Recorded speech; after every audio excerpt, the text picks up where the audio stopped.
capítulo 17. Nós vamos ler hoje dos versículos 1 ao versículo 5. Semana que vem, se Deus der graça, nós vamos estudar o versículo 6 ao versículo 13 e assim até o final do mês de abril.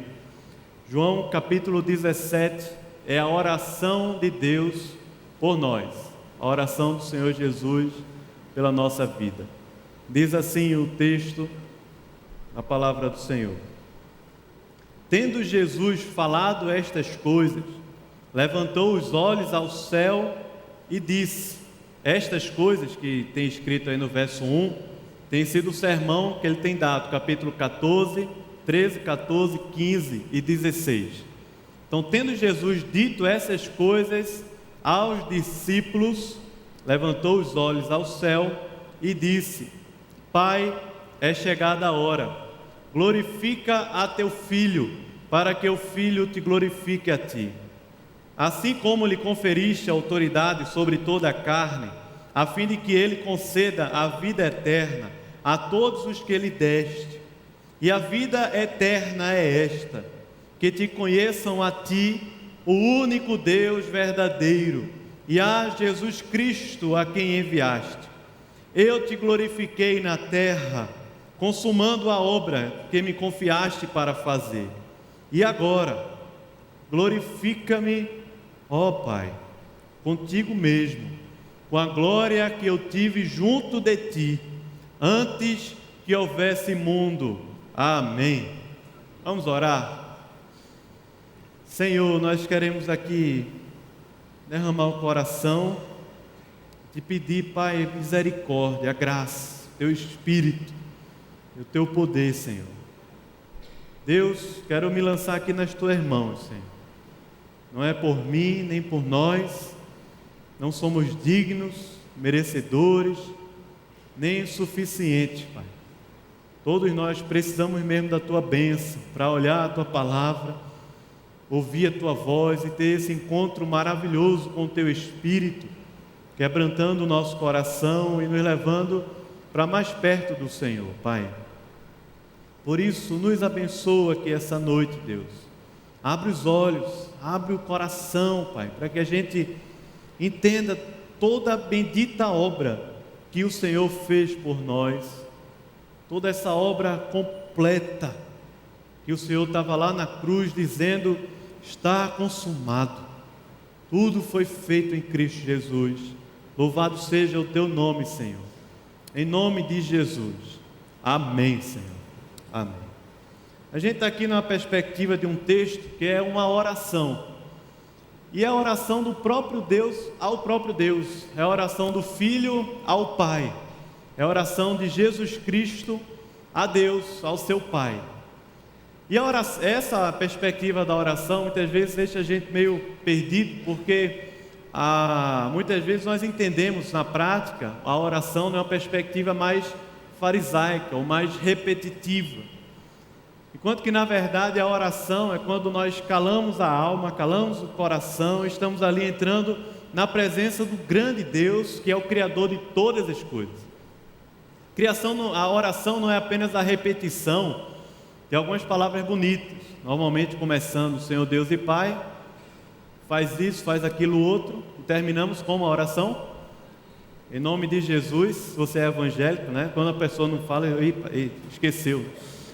Em nome de Jesus, amém. E a oração foi feita ali. Mas o Senhor Jesus, falando sobre a oração, diz que é possível nós orarmos de si para si mesmo.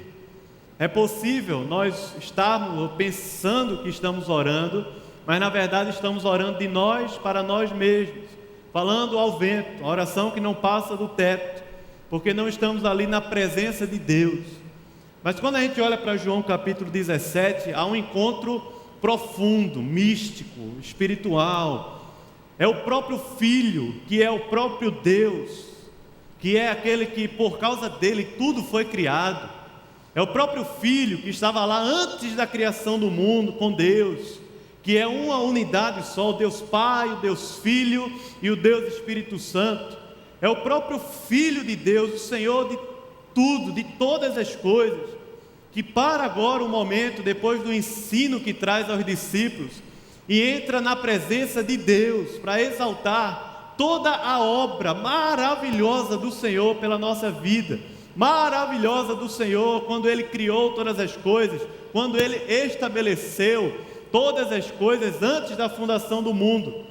Então nós estamos diante de um texto, de um contexto também profundo demais, porque é o próprio Jesus entrando na presença de Deus, e Ele já andava na presença de Deus, porque é o próprio Deus encarnado.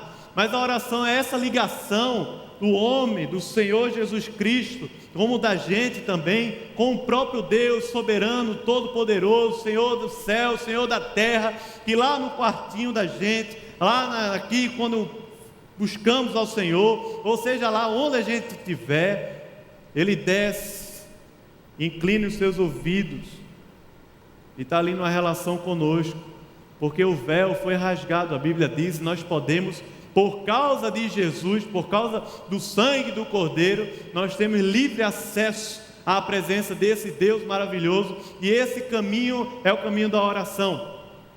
Mas nessa oração de Jesus, o conteúdo dessa oração de Jesus, diz respeito a toda a obra que o Senhor fez por nós, e a gente se confunde muito nisso aqui também. Martin Lloyd-Jones, falando sobre esse texto de João capítulo 17, diz que as nossas ansiedades, os nossos medos, as nossas crises, metade de todas elas, grande parte de todas elas, é por causa de que nós não conhecemos a obra de Deus por nós. Grande parte das nossas crises, tristezas, desânimo, ansiedade e tentando fazer a vida dar certo, não é porque a gente está fazendo as coisas certas ou erradas, mas é porque nós não temos tomado conhecimento de toda a obra que o Senhor Deus, lá antes da fundação do mundo, fez pela nossa vida. Por causa disso, vivemos dias tão difíceis na nossa vida religiosa. Vivemos dias difíceis porque temos uma perspectiva sempre de derrotismo espiritual, de fracasso espiritual. Vivemos uma vida de muitas inconsistências e passamos a analisar da seguinte maneira: uma hora eu estou bem, outra hora eu estou mal, uma hora eu estou andando com Deus, outra hora eu não estou andando com Deus, uma hora eu me sinto amado por Deus, outra hora eu não me sinto amado por Deus, uma hora eu me sinto seguro, outra hora eu não me sinto seguro. É claro que muitos desses sentimentos e sensações passam na alma da gente, durante a vida inteira a gente vai sentir isso. Mas a questão aqui que Martin Lloyd-Jones fala nesse texto de João capítulo 17 é que muito dessas crises, muito desses medos é porque nós não sabemos a completude ou a abrangência, a grandeza da obra que Jesus Cristo fez na cruz do Calvário por nós, quando lá Ele estava cravando o escrito de dívida que era contra mim.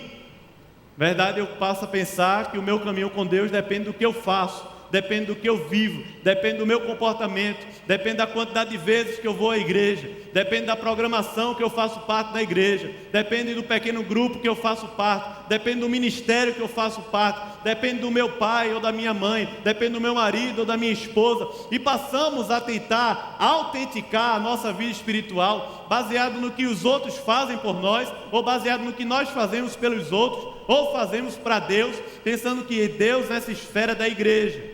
Enquanto que na verdade a nossa vida com Deus é uma resposta de tudo que Ele fez por nós, e uma resposta de fé, porque Abraão creu e isso lhe foi imputado para a justiça. É uma resposta de caminho, não por causa das nossas forças, não por causa do nosso conhecimento, não por causa das minhas habilidades, mas é uma resposta de fé por causa da habilidade do Filho de Deus, do conhecimento do Filho de Deus, do conhecimento do próprio Deus, da grandeza do próprio Deus. É uma resposta de fé de um coração que se submete a Deus, porque Ele fez, Ele cumpriu toda a obra. Lá na cruz Ele disse: está consumado. Ele fez tudo por nós. Portanto, a gente não pode passar a viver uma vida espiritual como se dependesse das nossas forças. E passamos, como os fariseus, Jesus falou isso para os fariseus, a reproduzir isso. Jesus disse muito claramente: é muito melhor você enrolar uma pedra de moinho na cabeça e mergulhar, ser jogado no mar, a fazer perder um desses pequeninos. É muito melhor a gente pega pedras, enrola na cabeça e joga no mar, do que começar a ensinar e a viver e a pregar e a reproduzir um evangelho que não é um evangelho, uma vida que não é a vida de Deus, um comportamento, uma vida baseada em comportamentos que não refletem a essência. Foi essa oração de João capítulo 17. O Senhor Jesus está orando diante de Deus, o mundo está parado aqui, há uma comunhão profunda, Deus Pai, o Filho e o Espírito Santo, e o Senhor Jesus está dizendo para Deus, toda essa obra, toda essa magnitude dessa obra, dessa glória de Deus que foi feita, que já foi consumada, e nós podemos desfrutar disso por causa do Senhor.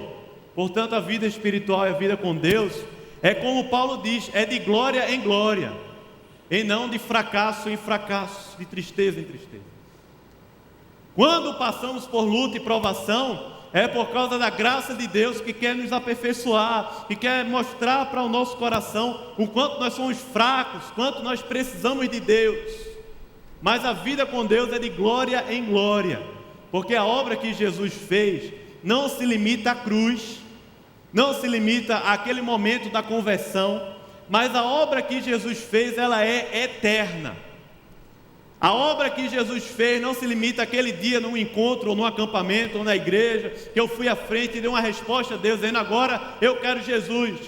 Não se limita àquele dia que eu fui à frente e recebi a água do batismo e fiz a minha profissão pública de fé. A obra de Jesus, ela é eterna, ela é para a eternidade. Por isso Jesus aqui orando com os discípulos, falando que a vida eterna é essa, o caminho de Deus é esse.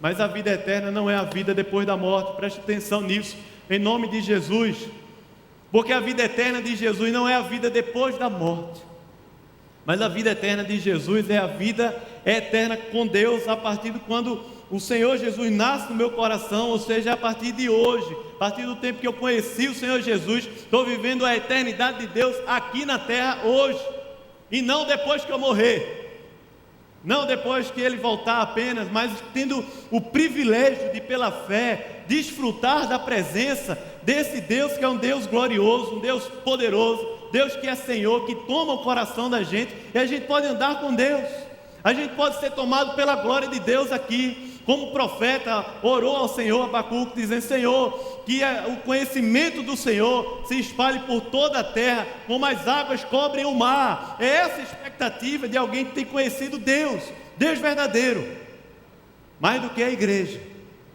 porque é fácil também nós conhecermos a igreja, é fácil também nós conhecermos os processos ministeriais, é fácil também nós conhecermos os comportamentos evangélicos, é fácil também a gente conhecer a maneira melhor de se adaptar naquele grupo social chamado evangélico, gospel. E é fácil também a gente nesse caminho se perder. Talvez porque nunca conheceu a obra de Jesus, ou talvez porque está perdido mesmo. Porque pensa que vir para a igreja, ou fazer parte disso ou daquilo outro, já está cumprindo o seu papel aqui na terra. E o resto a gente vive do jeito que a gente quer.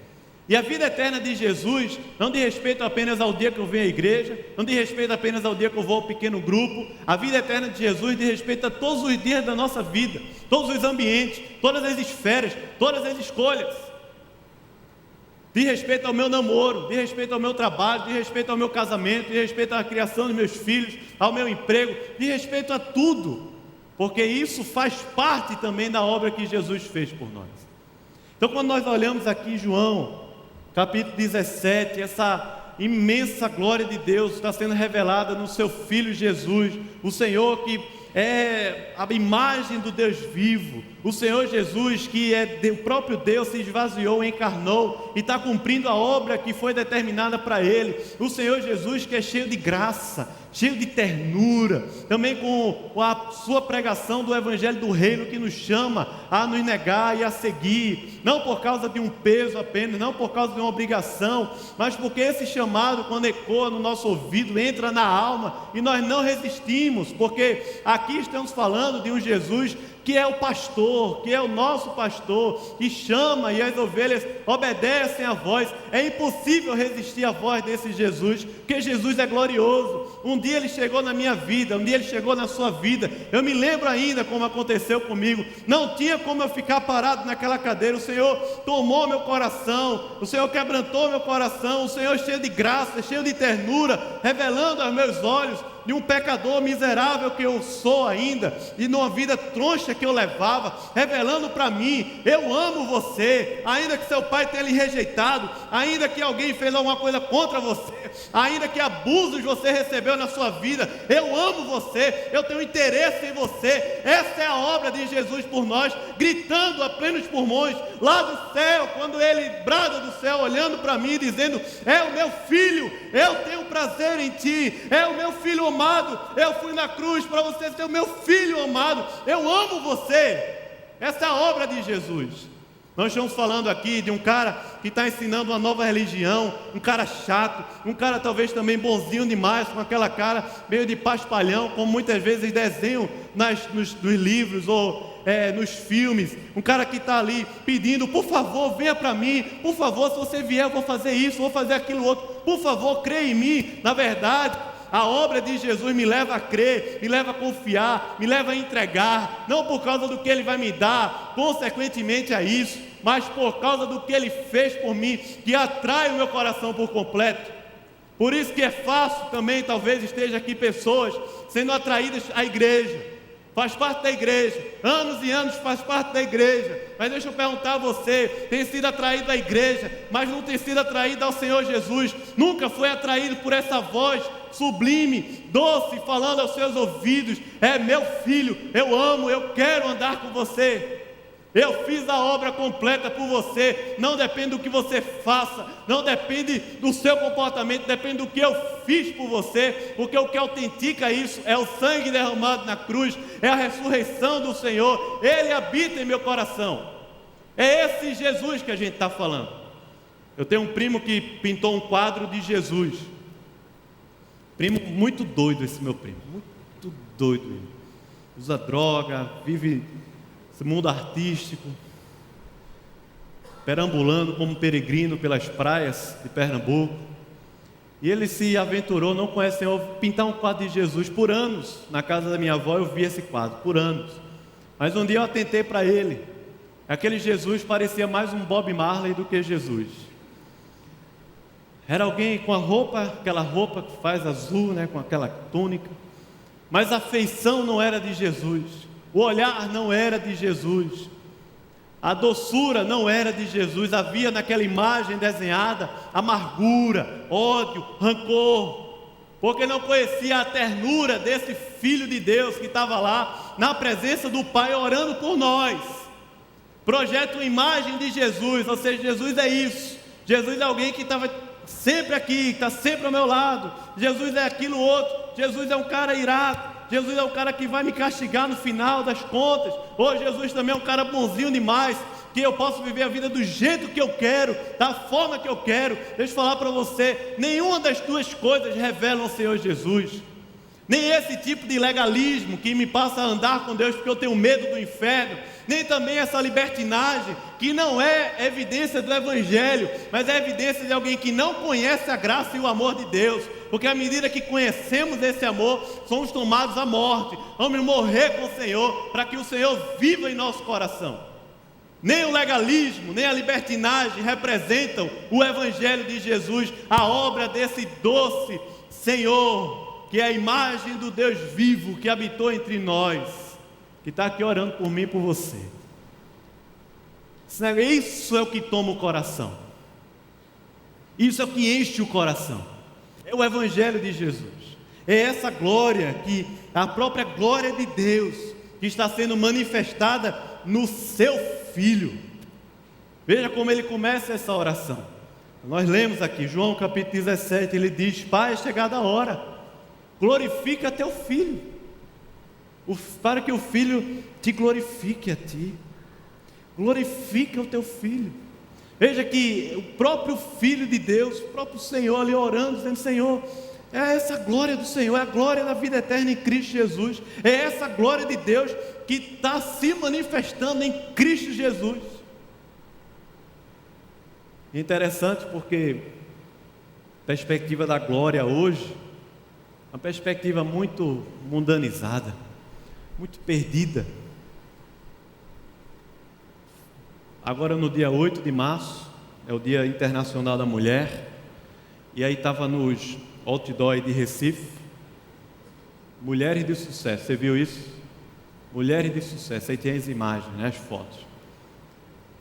E as mulheres de sucesso eram de sucesso, são de sucesso, porque fazem alguma coisa, porque são conhecidas, porque têm status, porque têm dinheiro, porque faz parte de uma empresa X, porque é CEO, porque é doutora, porque são de sucesso por causa dessa projeção. Ou seja, você alcança a glória, você alcança essa glória a partir do que você faz, das conquistas que você faz.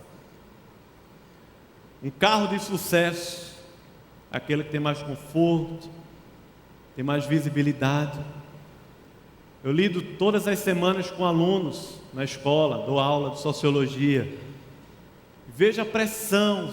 Um aluno de sucesso, aquele que vai passar no vestibular de primeira, uma universidade pública, os professores ensinam eles. O professor hoje recebe essa ideologia do sucesso. Eles falam na formatura isso da escola e de todas as outras escolas daqui de Recife, do Brasil.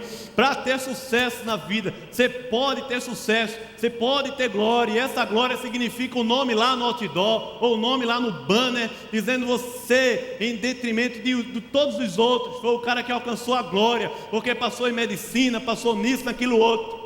E vocês que estão aqui ouvindo, adolescentes que estão na escola ainda, sabem que essa é a pressão na sua cabeça, porque o seu pai, sua mãe diz para você a mesma coisa. Se você não passar, se você não alcançar esse patamar, você não vai ter uma vida gloriosa. Diz para você que é universitário que está aqui, você não batalhar, você não encontrar um bom emprego, ou passar num bom concurso público para ter muito dinheiro, para ter estabilidade, não vai alcançar essa vida gloriosa. Assim como os casados têm na cabeça a pressão que a glória é ter um carro bom, é ter uma casa própria, é ter dinheiro para um entretenimento, é poder viajar na primeira classe, é poder tirar férias e viajar e conhecer o mundo, porque a glória está nisso. A glória está no cruzeiro, a glória está naquele selfie que você tira no aeroporto de não sei de onde, a glória está naquele bom restaurante caro que a gente pode ir lá comer, a glória está nessas coisas. A glória do emprego está no seu bom salário. Nós somos perdidos nesse negócio.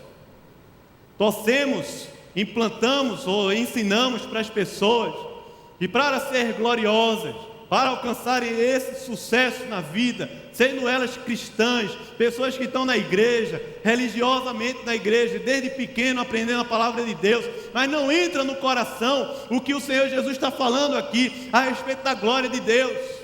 Porque a glória de Deus que foi manifestada no Filho de Deus, no Filho Jesus, nasceu numa manjedoura, nasceu num lugar simples, no meio de animais, nasceu numa perspectiva de perseguição. O Filho, essa glória de Deus está sendo manifestada, como Timothy Keller fala, na vida de um carpinteiro, um homem simples, e está ali através do seu trabalho, da sua vocação. A glória de Deus está sendo manifestada à medida que Jesus está entrando em Jerusalém, não num carro glorioso, não numa passarela gloriosa, cheia de ouro, cheia de glórias humanas, mas está entrando em Jerusalém em cima de um jumentinho, numa perspectiva humilde de adoração. A glória de Deus está sendo revelada em Jesus por causa da cruz, porque ao invés de ele ouvir o chamado, ouvir a tentação de todos para ir lá para Roma, para tirar o César do poder, pegar no pescoço de César, tirar ele daquele trono, o Senhor Jesus está preferindo, ou está se encaminhando no grande projeto de Deus, que não é Roma, mas a glória de Deus se manifesta na cruz do Calvário, quando o próprio Filho de Deus está morrendo ali, está derramando seu sangue como um assassino, como alguém que não presta, porque na verdade quem não presta sou eu, e a glória de Deus está revelada na cruz, à medida que ele morre em meu lugar. É a glória de Deus, à medida que ele, sendo o próprio Deus, se esvaziou, como o apóstolo Paulo fala, e assumiu a semelhança de homem como nós. Você tem ideia disso? A glória de Deus está se revelando na encarnação do próprio Filho de Deus. Sendo Deus, se fez homem. E Hebreus diz que Ele sabe, sentiu o que nós sentimos, sabe o que é isso. Se fez homem por nós, conosco, Deus Emanuel. E a glória de Deus está se manifestando em Jesus, nesse caminho que é um caminho de simplicidade, mas é um caminho que é o caminho de Deus acima de tudo. Porque a glória de Deus manifestada em Cristo Jesus não diz respeito às conquistas de sucesso, não diz respeito às multidões que o seguiam, não diz respeito ao poder que ele tinha para diante de Pilatos, diante de Herodes, diante do próprio César, diante de todo o universo, com apenas um sopro destruir todas as coisas, porque foi pela sua própria voz que ele criou, lá em Gênesis capítulo 1, com um sopro podendo destruir tudo. Mas a glória de Deus está sendo revelada à medida que o Filho de Deus cumpre os propósitos do Pai, e a satisfação do coração está em cumprir os propósitos do Pai, e não nas glórias que esse mundo oferece, como quando ele foi tentado pelo diabo, Mateus capítulo 4, que o diabo coloca ele acima para ver todos os reinos, dizendo assim: olha, se você se curvar, eu vou te dar tudo isso, toda essa glória, toda a glória desses reinos. Era tudo dele já, era tudo para ele. Mas o diabo ali na tentação, dizendo: se você se inclinar diante de mim, presta atenção nisso, se você se inclinar diante de mim, tem muita gente, muito crente achando que isso é só de Jesus, não tem nada a ver comigo. Mas presta atenção, quando nos inclinamos ao dinheiro, quando nos inclinamos a um curso, quando nos inclinamos aos projetos dos homens, quando nos inclinamos diante de marcas, diante de viagens, diante de riquezas, diante de comidas, quando nos inclinamos diante dos prazeres da carne, estamos nos inclinando diante do próprio diabo, vendendo a alma ao diabo, ao invés de atentar para a grande glória de Deus, que está sendo revelada em Cristo Jesus, que morreu por nós, que é o Senhor da nossa vida. Assim o Senhor, o seu Filho, dizendo: Pai, glorifica, para que o Filho te glorifique, essa glória de Deus que está sendo revelada em Jesus, que é o Evangelho. E o Evangelho, meu irmão, preste atenção, é essa glória sendo revelada e imputada a nós, no nosso coração, pela fé, pela graça de Deus. Não é o testemunho, não é o que Jesus fez na minha vida, não é o que Jesus me deu, não são bens materiais que eu recebi porque conheci Jesus, não. É esse grande bem que é o próprio Deus habitando em mim, é a minha herança. Não é a herança de um público pequeno dentro da igreja, um público pequeno dentro do corpo de Cristo, chamado pastor e missionário, mas é a herança do povo de Deus, do sacerdote do Deus vivo, altíssimo, do Senhor. É a herança do povo de Deus, porque é o meu bem maior. O Senhor é a minha herança, o Senhor é a minha glória. Eu quero Deus, eu quero o Senhor. Isso, tomando o coração, é o Evangelho. Eu não vou para o Evangelho porque eu digo: vou para o Evangelho porque Daniel não prestava e hoje é um cara de bem. Eu não presto também não, do mesmo jeito. Penso um caba enrolado, sou eu. Não presto não para nada. Mas o Evangelho é esse poder de Deus atuando no coração, é essa glória, quando o Filho está dizendo: Pai, glorifica o teu nome, para que o Filho te glorifique a ti. E esse Evangelho de Jesus se revela, versículo 3, ele vai dizer o seguinte, você pode ler aí, versículo 3, e a vida eterna, não é isso que diz aí? A vida eterna é esta, leia por favor, qual é a vida eterna do Senhor Jesus Cristo? Por favor, leia aí por favor. E a vida eterna é esta, que diz: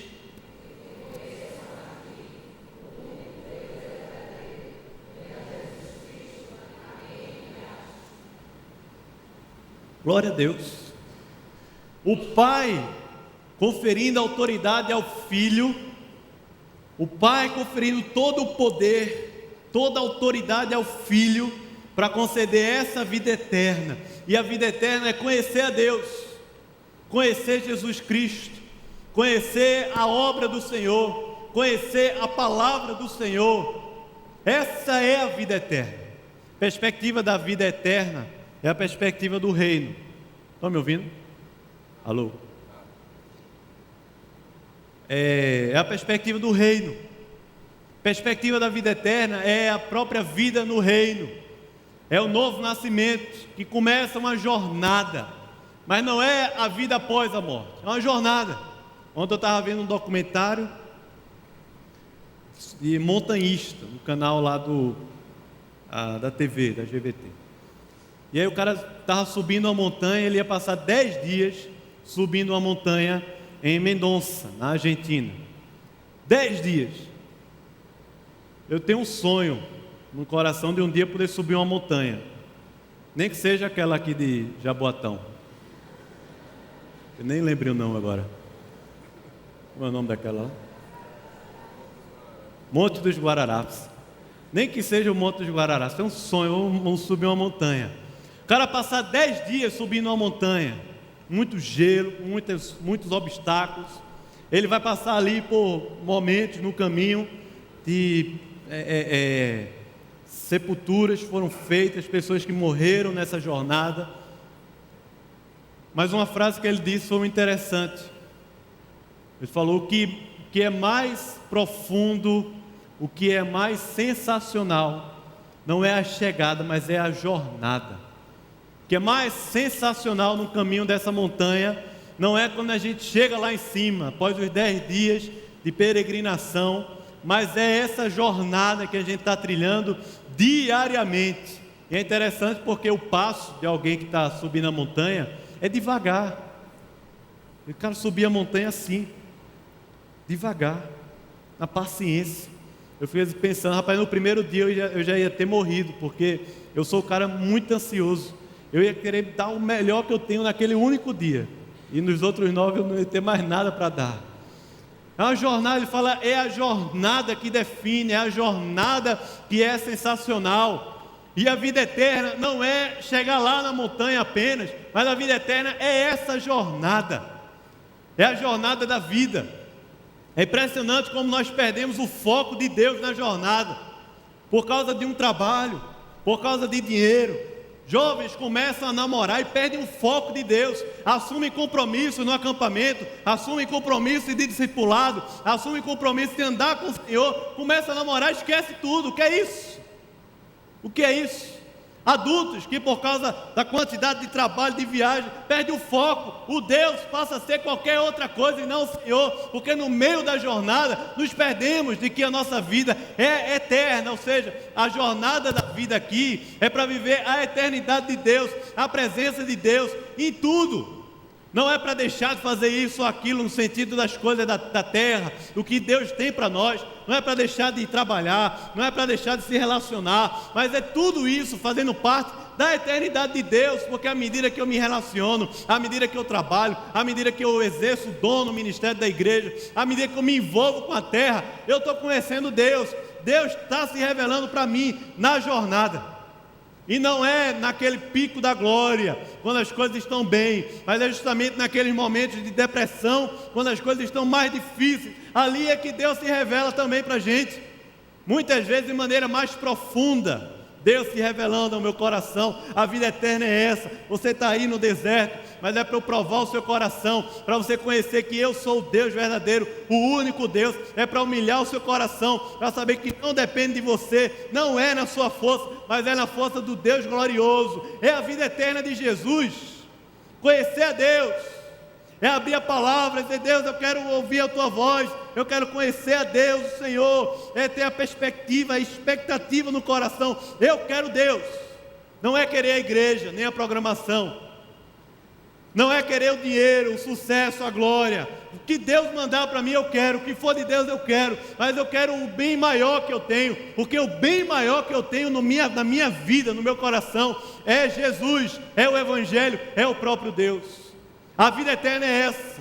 Por isso que Oséias fala no capítulo 6, prossigamos em conhecer a quem? Ao Senhor.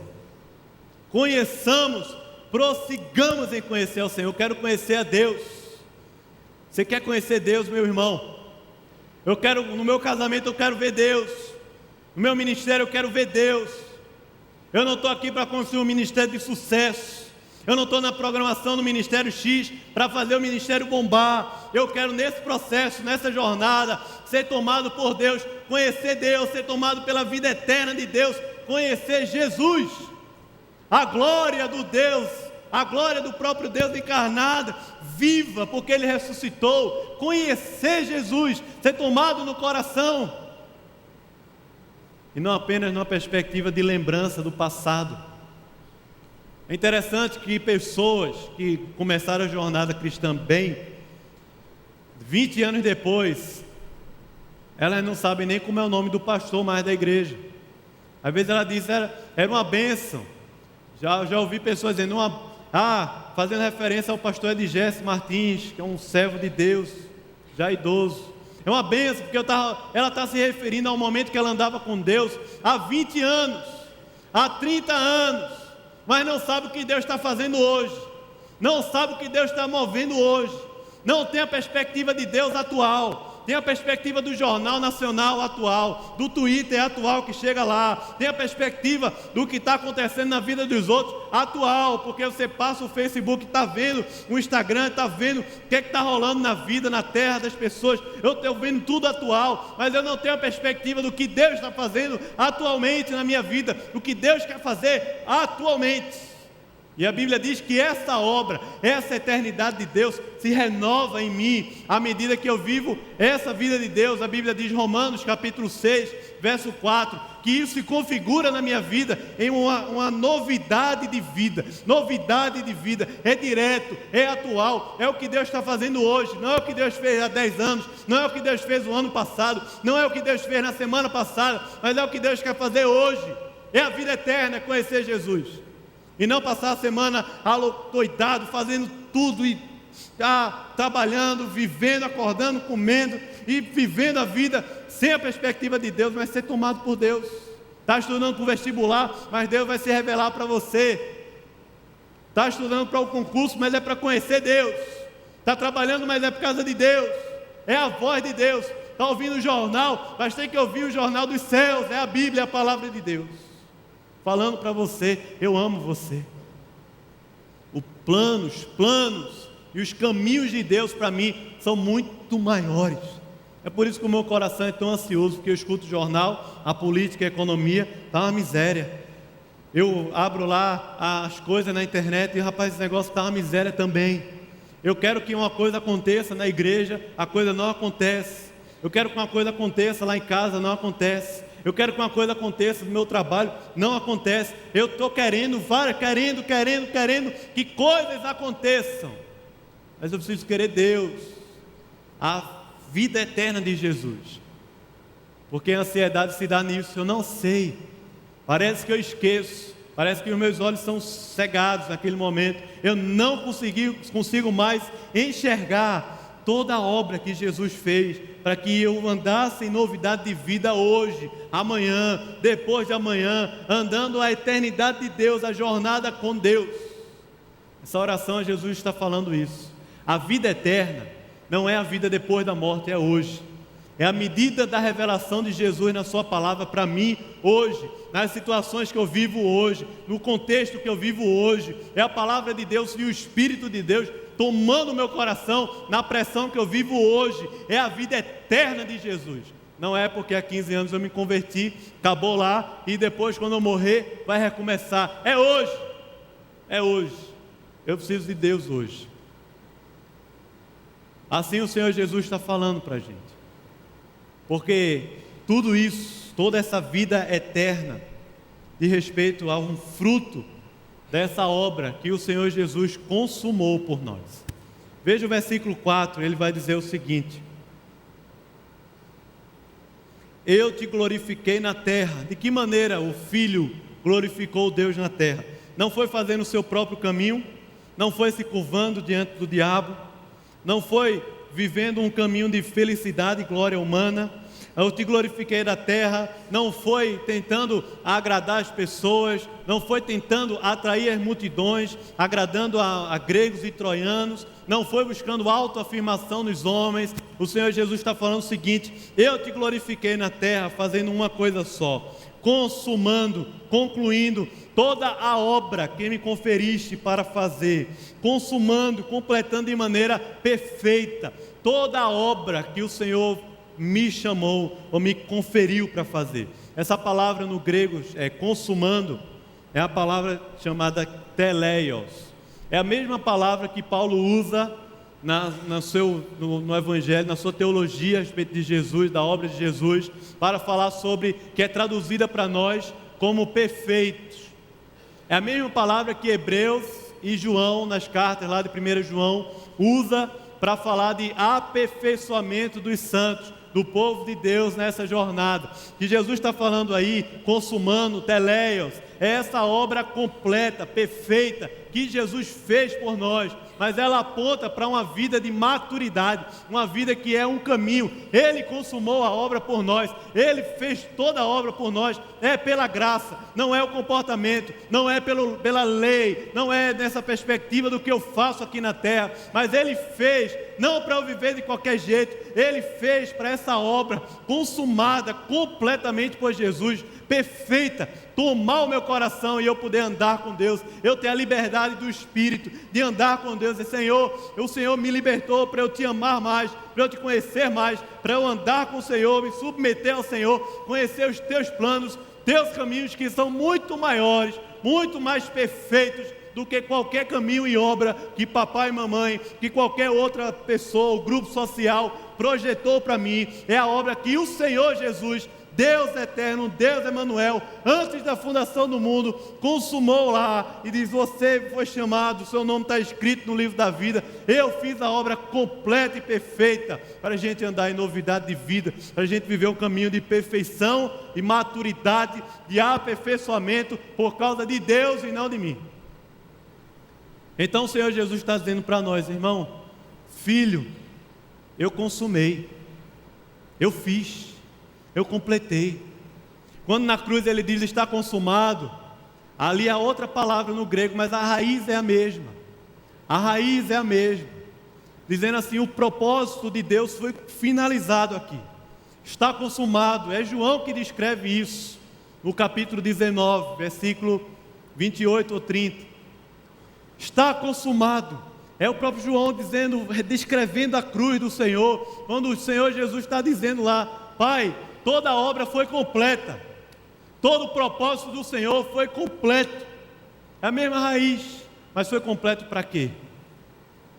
Foi completo para a gente andar com Deus, conhecer Jesus. Foi completo para que toda essa glória de Jesus enche o meu coração de encanto, de adoração, de afeto por Deus. Foi completo para eu ser liberto do meu pecado, da cobiça do meu coração. Foi coberto para eu ser liberto dessa avareza que é a idolatria. Foi coberto para eu ser liberto dessa lascívia, desse desejo pecaminoso, miserável da minha carne. Foi completo para eu me tornar livre em Jesus, para viver a vida de Deus. Foi completo. Ele fez tudo por mim. Foi completo para que a glória desse Deus, a glória do próprio Deus se manifestando em Cristo, tome o meu coração e se encha do Espírito, se encha da glória de Deus que se revelou em Jesus. Sendo Deus, se esvaziou, se fez carne e habitou entre nós, cheio de graça e de verdade. Foi completa a obra. Não tem nada que o homem possa fazer para aumentar um dedinho nessa obra de Jesus. Mas tem algo que Deus faz em nosso coração para a gente desfrutar disso. Se chama arrependimento, submissão a Deus. E, Senhor, eu quero. Deus, eu quero ser tomado pela Tua glória. Se deparar diante do próprio Jesus, não é aquele Jesus do quadro, nem o Jesus do filme, nem o Jesus que eu vi na história em quadrinhos. É o Jesus que olha nos meus olhos. É o Rei, é o leão da tribo de Judá. É o Senhor que olha e enche o meu coração de encanto, de afeto. Quando C.S. Lewis estava escrevendo as Crônicas de Nárnia, no livro O Leão, a Feiticeira e o Guarda-Roupa, que foi o filme mais famoso dessa série, mas lá no livro ele descreve de uma maneira muito legal, dizendo que quando Aslan aparece, o leão, que é a figura ali de Jesus, aparece para os 4 filhos do filho de Adão e as filhas de Eva, para os jovens e a criança, quando aparece que eles veem o leão ali, a descrição é que era algo muito bom, ao mesmo tempo muito aterrorizante aquela imagem. Que eles descrevem naquela imagem, quando se deparam com o próprio asno, a imagem é algo que é bom, que atrai, que traz um gozo no coração, um afeto, uma coisa de serenidade, de louvor, de glória, de adoração incrível. Ao mesmo tempo uma submissão, uma fraqueza, dizendo: Senhor, quem sou eu diante da glória desse Senhor? Jesus é isso. Se deparar diante do temor do Senhor, não é ter medo de Deus, nem é tratar Jesus como qualquer coisa, mas é ser tomado por esse Espírito do Senhor, essa glória de Deus, sendo atraído por Ele, em afeto a Ele, em amor a Ele, temendo porque sabe que antes de todas as coisas Ele era, e Ele é, e Ele será eternamente. Ele é o grande eu sou. Ele não precisa de nós, sabendo que tudo foi feito por causa dEle, por Ele, por causa dEle e para Ele. A Ele, pois, é a glória eternamente. É tudo de Jesus, toda a glória de Deus habitando em Jesus. Ser tomado pela presença de Jesus. É fato que muitas vezes o coração é tomado por trevas e se envereda num caminho de farisaísmo, quando pensamos que o nosso caminho com Deus depende de nós, do que nós fazemos, das nossas obras, do nosso comportamento. Ao mesmo tempo pensamos que podemos viver a vida de qualquer jeito. Quer dizer, a gente está se desviando, não é da igreja, porque há pessoas que vivem assim dentro da igreja, está se desviando é do próprio Filho do Senhor Jesus.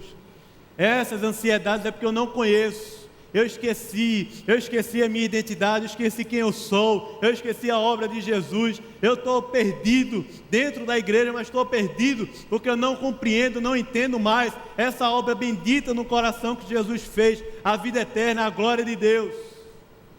E passo a como os fariseus que João descreve no capítulo 12 do Evangelho, versículo 43, diz que os fariseus não seguiram Jesus porque amaram mais a glória dos homens que a glória de Deus. É possível estarmos dentro da religião e continuar a amar mais a glória dos homens que a glória de Deus, mas é impossível ser deparado com a glória de Deus revelada em Jesus e passar a viver essa vida de dualidade, porque não existe um duelo entre a glória dos homens e a glória de Deus. O que existe é algo que toma o coração, que faz a gente se curvar, se entregar. Deus, tudo é do Senhor, tudo é do Senhor. Amar mais a glória de Deus, a obra de Jesus que Ele fez por nós. Vamos orar. Sei como você tem ouvido, como você tem entendido isso. Mas eu quero fazer um desafio que Deus botou no meu coração, assim eu tenho entendido. E a oração desse sermão aqui é: Deus, eu quero ser tomado pela Tua glória, Senhor. Eu quero ser tomado pela Tua glória revelada em Jesus. O Senhor, como lemos no Salmo 144, no culto da tarde, o céu descendo, o fogo do Senhor tomando o coração da gente. Deus, eu quero ser tomado por essa glória do Evangelho de Jesus. Tudo que o Senhor fez por mim. Se essa é a sua oração, queria que você ficasse de pé no seu lugar. Deus, eu quero a Tua glória, Senhor, no meu coração, na minha vida, na minha família, na minha casa.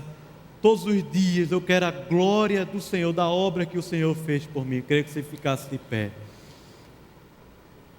Como uma resposta a Deus, não à igreja, uma resposta a Deus: Senhor, eu não quero amar mais a glória dos homens que a Tua glória. Tira as escamas dos meus olhos, quebra o meu coração. Eu quero ser tomado pela glória do Senhor. pela simplicidade do Evangelho, a profundidade do amor de Deus, a obra de Jesus, a ressurreição, a novidade de vida, a vida no Espírito, a palavra. Eu quero isso na minha vida, eu quero, Senhor. Ó Pai, somos tão pequenos, Senhor, aqui, tão pequenos, Pai, na Tua presença. E queremos aqui só dizer ao Senhor, em pé, dizer ao Senhor não por causa da posição física, mas por causa do coração, dizer ao Senhor: Deus, nós não queremos, Senhor, ser mais enganados por essa glória que o mundo nos oferece, que o nosso coração se atrai, mas Deus, em nome de Jesus, revela a Tua glória, de Jesus, a vida eterna para nós, aviva-nos, vivifica, Deus, a nossa alma, o nosso coração. Ó Deus, como nós precisamos do Senhor. Vem, Senhor, desce do céu a nós, ao nosso coração, o Teu reino, a Tua justiça. Abre os olhos, Senhor, daqueles que são Teus, faz a gente ser tomado por esse amor glorioso do Senhor Jesus. Então, ó Deus, ouvir essa voz bendita, que o Senhor nos ama, que o Senhor fez toda a obra, tudo foi consumado, o Senhor fez tudo por nós, Senhor. Que isso redunda em novidade, Deus, andar com o Senhor, viver com o Senhor. Nós queremos a Tua glória, Pai, é isso que nós precisamos, Senhor.